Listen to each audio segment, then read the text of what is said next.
யூனுஸ் என்றொரு நபி இருந்தார். ஒரு 1,00,000 பேர் கொண்ட ஒரு சமூகத்திற்கு அவர் நபியாக அனுப்பப்பட்டார். அந்த மக்கள் சிலைகளை வணங்கி வந்தனர்.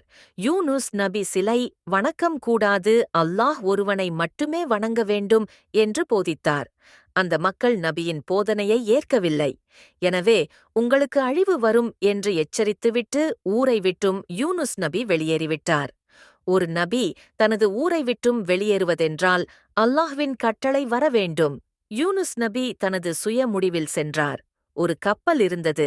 அதில் மக்கள் நிறைந்திருந்தனர். இவர் போய் அந்தக் கப்பலில் ஏறிக்கொண்டார். கப்பல் கடலில் பயணித்தது. இடைநடுவில் கப்பல் அலைமோத ஆரம்பித்தது. இவ்வாறு ஆபத்து வந்ததால் கப்பலில் உள்ளவர்களின் பெயர்களை எழுதி சீட்டுக் குலுக்கி யாருடைய பெயர் வருகின்றதோ அவரை கடலில் குதிக்கச் சொல்வது அவர்களது மரபாகும். அடிப்படையில் சீட்டுக் குலுக்கிய போது யூனுஸ் நபியின் பெயர்தான் வந்தது. அவர் கடலில் குதித்தார்.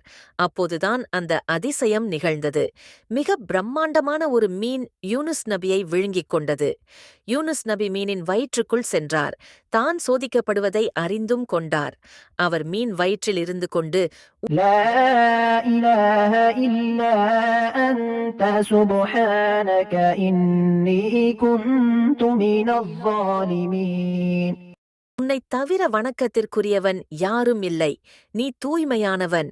நான் அநீதமிழைத்தோரில் ஆகிவிட்டேன். திருக்குரான் 21:87 என்று பிரார்த்தித்தார்.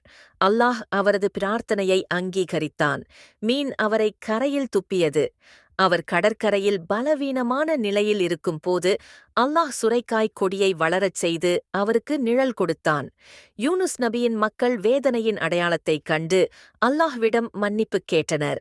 அவர்களின் ஈமானும் தவ்பாவும் அவர்களை பாதுகாத்தது. யூனுஸ் நபியும் சோதனையிலிருந்து மீண்டு கொண்டார். இத்தகைய மேலும் இஸ்லாமிய கதைகளுக்கு எங்கள் சேனலை சப்ஸ்கிரைப் செய்யவும், உங்கள் அன்பான விருப்பங்களை அனுப்பவும். அஸ்ஸலாமு அலைக்கும்.